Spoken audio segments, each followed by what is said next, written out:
Chapter 108 Disrupting Geto's Technique. Gojo slid out of bed as carefully as he could so as not to disturb Geto. He plucked his phone out of his backpack to check the time. It was just past 3 a.m. He stepped into the dark bathroom to relieve himself.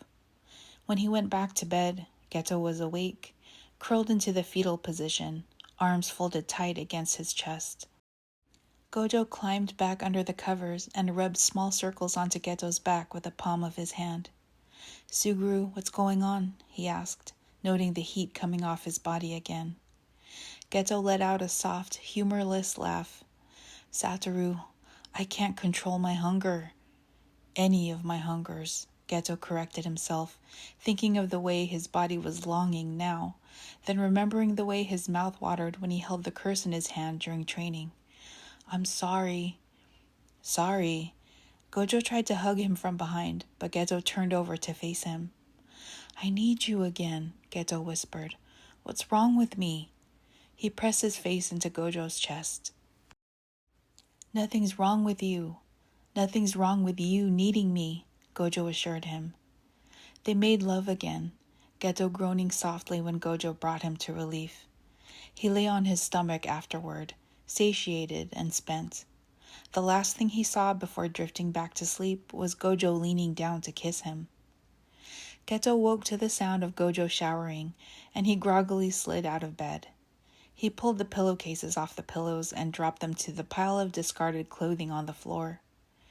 Gojo stepped out of the bathroom, swaddled in his bathrobe, while Geto was pulling the soiled bedsheets off. Geto looked at Gojo over his shoulder as the sheets fell at his feet. What a contrast they made. Gojo was wide awake, clean, perfect. Geto looked down, his tousled hair falling onto his face as he looked at his thighs, dried semen covering his skin in small patches. Filthy, Geto thought, cheeks burning pink. He was startled when Gojo appeared in front of him, too slow to stop him from kissing him on the mouth. "Satoru, I'm dirty," Geto objected, trying to pull away. "Stop that." Gojo's gaze traveled down Geto's body. "It's just evidence that I was here. Those traces of me are gonna disappear in the shower anyway. You'd better get in there or it'll be your fault this time if we're late." Geto didn't answer, but he headed to the bathroom while Gojo fixed the bed with clean sheets. Before his afternoon with Yaga, Gojo stopped Geto right outside the training chamber doors. "Would it be better if I waited out here?" Gojo asked. "Maybe," Geto admitted. "Then you won't have to watch me fail." "Suguru, you're not failing," Gojo sighed. "We're asking you to learn something new, and that's not easy." Geto touched his fingers to his sleeve, over the bruise Yaga left on his arm the other day when he was trying to make him let go of the curse. "I'll be right here, okay?" Gojo plopped himself down on one of the ornate benches lining the halls. Geto gave him an uncertain look, but he entered the chamber and shut the door quietly behind him. Yaga looked up from the single trunk he set at the edge of the tatami mats. He was surprised Geto was alone, but didn't acknowledge it. He finished guarding the training space with barriers while Geto prepared to join him on the mats. Geto glanced at the trunk. "It's the same curse from yesterday," Yaga said, "and the same assignment. Fight if needed. Subvert, compress. Relinquish the curse back to me," he reminded Geto. "Yes, Sensei," Geto confirmed quietly. Yaga unlocked the trunk and set the curse free. The parchment hit the ground, and the curse fully reformed itself into its tall, humanoid form with no face. It sensed Geto and immediately lumbered towards him, clawed hands gripping the straps of the heavy sack slung over its shoulder. The tattered orange robes hanging off their frame fluttered with every movement. Geto tried to gain the same advantage he had yesterday and attacked him from behind. He tackled the curse hard to the ground before it could swing its burden at him.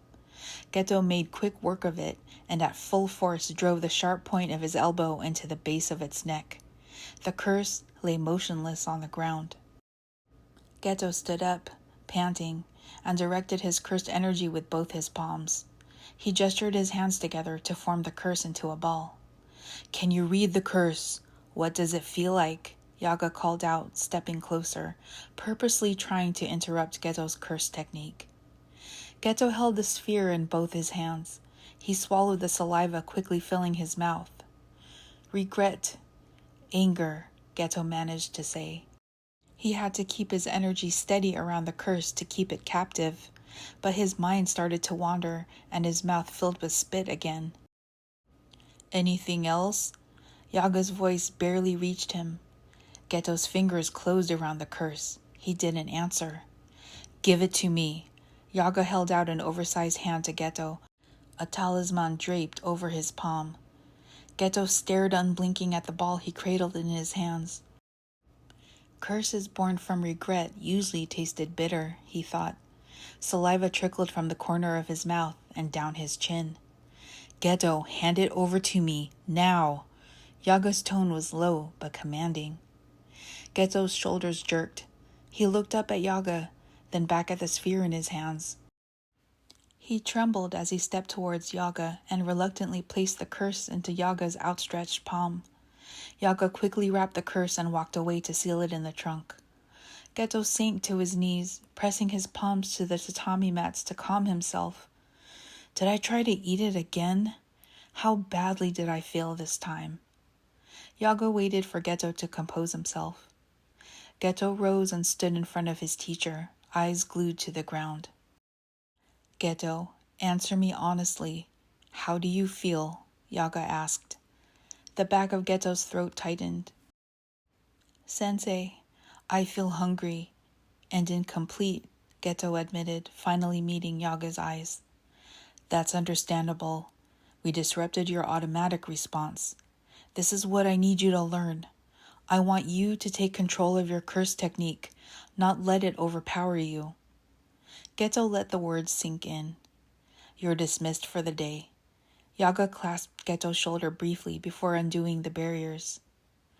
Sensei, did I try to eat the curse again? Geto asked. Yaga paused what he was doing. The fact that you don't remember if you did or didn't is proof we still have a lot of work to do, he answered. Geto sighed to himself and turned to gather his things. Gojo quickly slipped his phone in his pants pocket and stood up from the bench when Geto left the training chamber.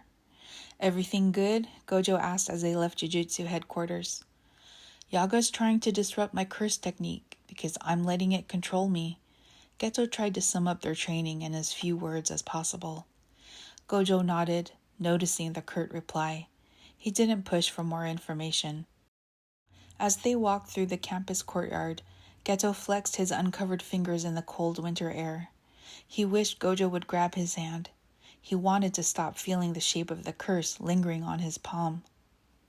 That night, Geto lay on top of Gojo, their pelvises pressed together. Geto had his ear against Gojo's chest, listening to his heartbeat. Gojo closed his eyes, finding the weight of Geto's body comforting. His hands were underneath Geto's t-shirt, rubbing up and down his back. I'm about to fall asleep, Geto mumbled drowsily. He started to shift away, but Gojo held him in place. If you're comfortable, stay here. Geto was comfortable. He closed his eyes, concentrating on the feel of Gojo's hands on his skin. He didn't want to think about school or training or curses. He had the best thing the world had to offer him right here, and in this moment, Gojo was all his. He didn't have to share. Geto could feel Gojo's energy, calm and soothing, blanketing him as warm as a comforter draped over their bodies. I'm allowed to have this right now, Geto declared to himself before slipping into unconsciousness. Even someone like me should be allowed to feel loved.